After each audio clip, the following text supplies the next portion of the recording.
Harbans welcome to my channel. दोस्तों आज के इस वीडियो में हम बात करने जा रहे हैं आपके एमपी पटवारी के लिए इंपॉर्टेंट सामान्य हिंदी के क्वेश्चन के बारे में। ये क्वेश्चन वो क्वेश्चन है जो आपके प्रीवियस ईयर में पटवारी के एग्जाम में पूछे गए हैं। तो अगर आप अच्छा अटेम्प्ट पटवारी का देना चाहते हैं तो इन क्वेश्चन को जरूर लगाइए। धन्यवाद। क्वेश्चन है आपका यहाँ पर, अधिक जीवन जिसके लिए किया सदा शोध पंक्ति है किसकी है? तो यह है आपकी निराला की, यह आपको ध्यान रखना है। अगला क्वेश्चन है आपका यहाँ पर, दिनकर के किस काव्य को ज्ञानपीठ पुरस्कार मिला था? तो रश्मिरथी, कुरुक्षेत्र, हुंकार, उर्वशी।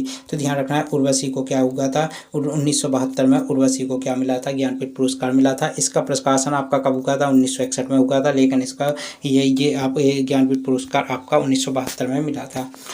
अगला क्वेश्चन है आपका यहाँ पर, सही युग में पहचानिए। तो काले टोपी, सुनहरी पत्ता, उड़ता हुआ चिड़िया, सुनहरी पत्ता, दुबला पतला लड़का। तो इसका राइट आंसर हो जाएगा दुबला पतला लड़का। बाकी ये आपके युग में जो है वह गलत है, क्योंकि काली टोपी नहीं होती है, काली टोपी होती है। इसी प्रकार सुनहरी पत्ता नहीं होता है, सुनहरी पत्ती होती है। इसी प्रकार आपका यहाँ पर ऑप्शन नंबर 3 जो है वह राइट आंसर हो जाएगा। बसंत का विलोम शब्द क्या है? मेहनती, पतझड़, पसंद, राग, पसंद। तो दोस्तों ध्यान रखना है, बसंत का विलोम शब्द आपका पतझड़ होता है, ये आपको ध्यान रखना है। अगला क्वेश्चन है आपका यहाँ पर, बड़ा चढ़ाकर बात करना वाक्यांश के लिए उचित मुहावरा कौन सा है? तो वह है आपका नमक मिर्च लगाना। अगला क्वेश्चन है आपका यहाँ पर, इसके अलावा एक और पूछा जाता है, नानी याद आना यानी विपत्ति में पढ़ना। अगला क्वेश्चन है आपका यहाँ पर, इनमें से कौन सा उपन्यास प्रेमचंद का नहीं है? तो गोदान है, कर्मभूमि है, सेवा सदन है, इसके अलावा शतरंज के खिलाड़ी, सेवा सदन, ये सारे आपके किसके हैं? प्रेमचंद के उपन्यास है। लेकिन जो शेखर एक जीवनी है यह प्रेमचंद का उपन्यास नहीं है। इसके अलावा प्रेमचंद का मूल नाम पूछा जाता है, तो इनका मूल नाम था धनपत राय श्रीवास्तव। धनपत राय श्रीवास्तव, ये आपको ध्यान रखना है। अगला क्वेश्चन है आपका यहाँ पर, गंगा हिमालय से निकलती है, कौन सा वाक्य है? तो ध्यान रखना है यह आपका स्थानवाचक वाक्य है।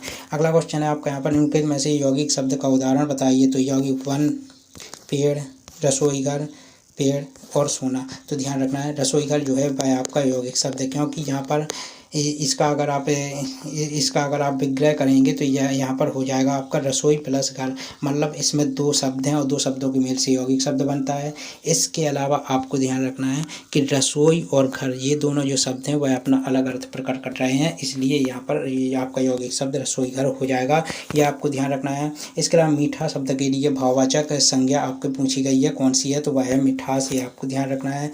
इसके अलावा मधुर, मधुर, मुस्कान, मनोहर, मनुज वंश का उजियारा, यह किस अलंकार का उदाहरण है? तो यहाँ पर ऑप्शन आपके दिए गए हैं, उपमा, उत्प्रेक्षा, उपमा, इसके अलावा यमक अलंकार और अनुप्रास अलंकार, यमक अलंकार। तो यहाँ पर आपको ध्यान रखना है, यहाँ पर किसी भी अगर पंक्ति में अगर एक शब्द की किसी एक वर्ण की पुनरावृत्ति एक से या दो से अधिक बार होती है तो उसको हम क्या बोलते हैं? अनुप्रास अलंकार बोलते हैं। तो इसका राइट आंसर आपका अनुप्रास अलंकार हो जाएगा, क्योंकि माँ वर्ण की पुनरावृत्ति कई बार हुई है। अगला क्वेश्चन है, महताम उदारता, महताम प्लस उदारता, तो यह किसका संधि विच्छेद है? तो यह महताम उदारता का संधि विच्छेद है, ये आपको ध्यान रखना है। ये 4 ऑप्शन आपके दिए गए थे, ऑप्शन नंबर ए इसका राइट आंसर हो जाएगी, इसका राइट आंसर हो जाएगा। अगला क्वेश्चन है, मेघदूतम के अनुसार यक्ष को किस आश्रम में निवास करने का श्राप मिला था? तो देखिए मेघदूतम आपकी लिखी गई कालिदास के द्वारा। कालिदास को भारत का शेक्सपियर भी कहा जाता है, और आपको ध्यान रखना है ये जो मेघदूतम कालिदास के द्वारा लिखी गई, इसमें यक्ष को रामगिरी आश्रम में निवास करने का श्राप मिला था, ये आपको ध्यान रखना है। घा का उच्चारण स्थान है, तो घा का उच्चारण स्थान आपका क्या है? वो है आपका कंठे, आपको ध्यान रखना है। इसके अलावा आचार का विलोम शब्द क्या होता है? यह पूछा गया था, तो ध्यान रखना है आचार का विलोम शब्द अनाचार होता है। इसके अलावा कौन सा शब्द बिजली शब्द का पर्यायवाची नहीं है? ये 4 आपके ऑप्शन दिए गए हैं, तो ध्यान रखना है बिजली शब्द का पर्यायवाची जो है वह सलिल नहीं है, सलिल आपका जल या नीर का पर्यायवाची है। इसके अलावा आपका दामिनी हो गया, विद्युत हो गया, तड़ित हो गया, ये आपके बिजली के पर्यायवाची हैं।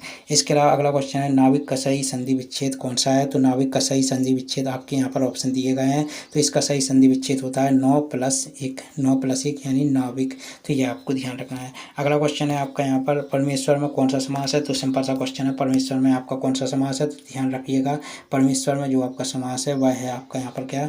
कर्मधारय समास, क्योंकि कर्मधारय समास में क्या होता है? पूर्व पद आपका विशेषण होता है, उत्तर पद आपका विशेष होता है, मतलब विशेषण और विशेष के मिलन से आपका जो है कर्मधारय समास का निर्माण होता है। तो यहाँ पर आपका इसका से अगर समास विग्रह करेंगे तो परम है, परम है जो ईश्वर, परम है जो ईश्वर।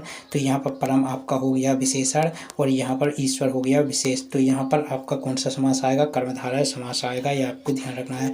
तो ये थे आपके यूपी सुपर टेट के लिए इंपॉर्टेंट आपके सामान्य हिंदी के क्वेश्चन। अगर वीडियो अगर पसंद आया, वीडियो को लाइक करें, चैनल को सब्सक्राइब करें। जय हिंद, वंदे मातरम।